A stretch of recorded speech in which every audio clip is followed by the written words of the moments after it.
la famille, j'espère que vous allez bien. Donc là, il fallait absolument que je fasse cette vidéo tout à l'heure. Là, je sais pas, je dois reprendre le boulot là. Mais j'ai eu une idée qui m'est passée par la tête. Et donc voilà, c'est une idée, comme on dit souvent quand vous avez des idées, si une idée ne vous fait pas peur, c'est que ce n'est pas une grande idée. Donc voilà, je voulais partager ça avec vous, avec la communauté. On commence à être assez nombreux. Et moi, j'aime bien avoir les avis de tout le monde. Donc j'ai réfléchi à un truc, donc je lance en fait le mouvement Black Women in Tech. Donc ça dit que un mouvement de femmes noires, surtout de la francophonie, on va dire, dans la communauté francophone, dans la tech. Parce que, vous savez, donc, je travaille dans la tech. J'ai eu des messages et tout de jeunes, en fait, de nos frères et sœurs, parfois, qui me posent des questions sur la tech. Comment je peux faire pour apprendre tel ou tel langage? Et je me suis dit, donc, j'ai regardé un peu sur le net. Je me suis dit, mais est-ce qu'il n'existerait pas, je sais pas moi, une communauté, une association de femmes noires? Donc, je tiens vraiment à préciser que c'est pour les femmes noires dans la tech, parce que je pense qu'il faut qu'on soit absolument nombreuses à pouvoir se lancer dans la tech. C'est super important, parce que comme vous savez, j'ai rien contre les mecs, hein, mais sauf que moi je promets aussi le développement de la femme, le développement des femmes partout dans le monde, et surtout en Afrique, parce que voilà, moi je suis allée aussi et je vois que généralement les femmes, en fait, les filles fuient parfois les séries scientifiques, et ce qui est dommage, parce que si l'on veut bâtir une Afrique de demain, une Afrique prospère, et donc l'informatique, l'outil technologique est quelque chose que nous devons maîtriser, surtout nous les femmes. Les mecs, c'est qu'il y a beaucoup de mecs dans la tech déjà. Et moi, en tout cas, pour vous dire, donc quand je regardais ça, j'ai pensé à ça hier ou aujourd'hui encore, je me suis dit, mais est-ce qu'il n'y aurait pas une association comme ça, en fait, de femmes de la tech, bénévoles, je tiens à le dire, bénévoles, qui parfois peut-être qui donneraient on va dire 1 heure de leur temps par semaine pour peut-être mentorer, aider un jeune ou une jeune fille à pouvoir qui recherche par exemple une orientation dans la tech, partager son expérience, peut-être tout simplement accompagner des jeunes qui vont pouvoir aussi faire comme nous, quoi. Donc moi, comme vous le savez, je suis ingénieur logiciel et entrepreneur depuis peu. Mais ingénieur logiciel, je travaille depuis à peu près 8 ans. Et donc dans mes études, pour vous donner un petit peu l'historique, on va dire, de mon parcours académique, par contre, donc moi, je n'étais pas du tout destinée à faire de la tech, à faire de l'informatique, à faire de la physique. Pour vous dire encore, jusqu'en quatrième, j'étais vraiment super nulle à maths. Les notes à maths que j'avais, ça faisait fuir. Mais au fur et à mesure, j'ai changé de collège à un moment donné. Et donc, je me suis rendu compte que j'avais un prof de mathématiques en troisième qui était super. Vraiment, il expliquait les mathématiques. Même si tu ne comprenais pas, tu allais forcément comprendre. Et donc, c'est à partir de là que j'ai pris conscience que waouh, je pouvais comprendre les mathématiques et que je pouvais aussi, moi aussi, me frayer une place. Et donc, au fur et à mesure, comme ça, donc j'ai fait des études scientifiques, une terminale D à Vogt, pour ceux qui connaissent le collège Vogt à Yaoundé.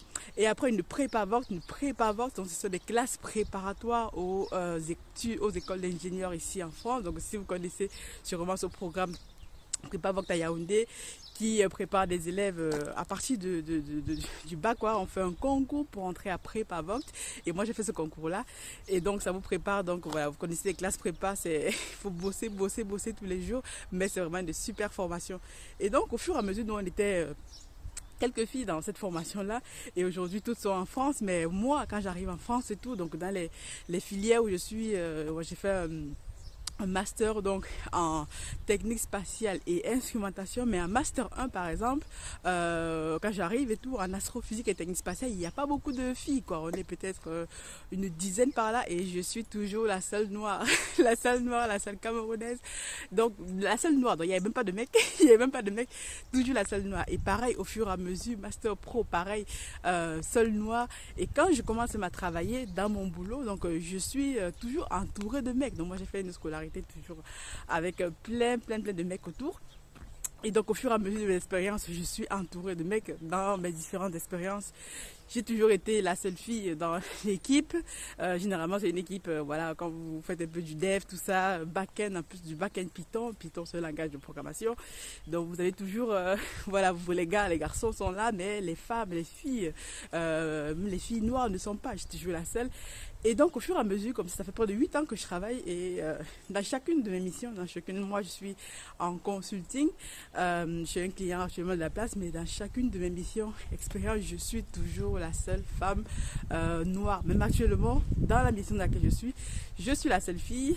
Et donc, voilà, donc j'aide tous les jours les personnes à résoudre des problèmes. Là, actuellement, je me dirige vers le DevOps. Avant, j'ai fait du Dev Python, REST API dans l'informatique. Donc, pour ceux qui connaissent un peu les thèmes, je ne veux pas vous perdre beaucoup, mais c'est juste pour vous dire que vraiment l'informatique, et moi depuis mes expériences et tout, maintenant je refuse même des posts et tout, tous les jours. On me propose sur LinkedIn d'aller bosser, j'étais allée bosser à Londres déjà, et j'ai encore des propositions d'aller bosser, je sais pas moi, en Suisse, partout dans le monde, même en remote.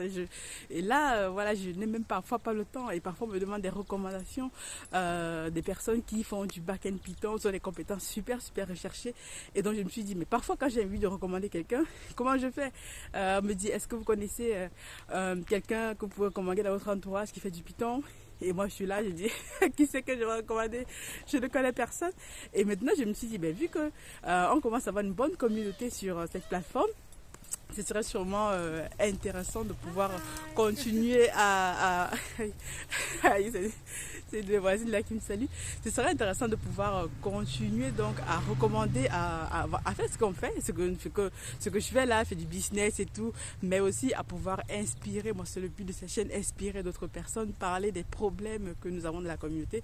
Et donc, l'une des solutions que j'ai trouvées aujourd'hui, on va dire, c'est de pouvoir créer comme ça une association de Black Women in Tech, c'est-à-dire que ça va être réunir, voilà, si vous connaissez des femmes, si vous connaissez des gens autour de vous, des filles surtout, qui sont dans la tech ou qui sont en train de faire leur premier pas, on peut se mettre ensemble, parce que le but c'est de se mettre ensemble. Moi, je commence à être overbookée avec les activités, mais si on se met ensemble, on pourra sûrement résoudre beaucoup de problèmes, parce que vous savez, il y a des jeunes là d'ailleurs par exemple qui veulent s'orienter, qui ne savent pas comment faire, qui se posent la question sur est-ce que tel ou tel, mais voilà, avec notre expertise dans plusieurs pays que nous sommes, dans plusieurs domaines que nous sommes, surtout dans la tech, on pourrait comme ça apporter notre pierre à l'édifice. Donc voilà, c'est un sujet qui est lancé. Du coup, je ne sais pas ce que vous en pensez, vous me direz dans les commentaires qu'est-ce que vous en pensez, et ensemble, peut-être ce projet-là, on pourra le mettre ensemble dans les prochains mois, dans les prochaines,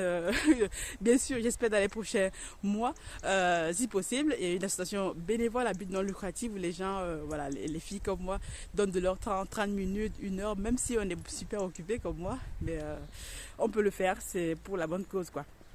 Donc sur ce, je vous dis donc à très bientôt, et rendez-vous donc ce samedi pour notre live hebdomadaire. Donc on va parler de quoi? On va parler de business en ligne. Donc j'ai fait un sondage sur la chaîne pour demander comment voilà, 3 propositions par rapport au thème, et donc il s'avère que les gens sont plus intéressés par le business en ligne, comment lancer un business à moindre coût. Donc je vais vous partager moi mon expérience. Je ne dis pas que je connais tout, mais voilà, je vais vous partager voilà, les business que je pense qu'on peut le lancer assez rapidement, à moindre coût, sans avoir débourser des sommes folles. Et ensuite, ce sera un échange.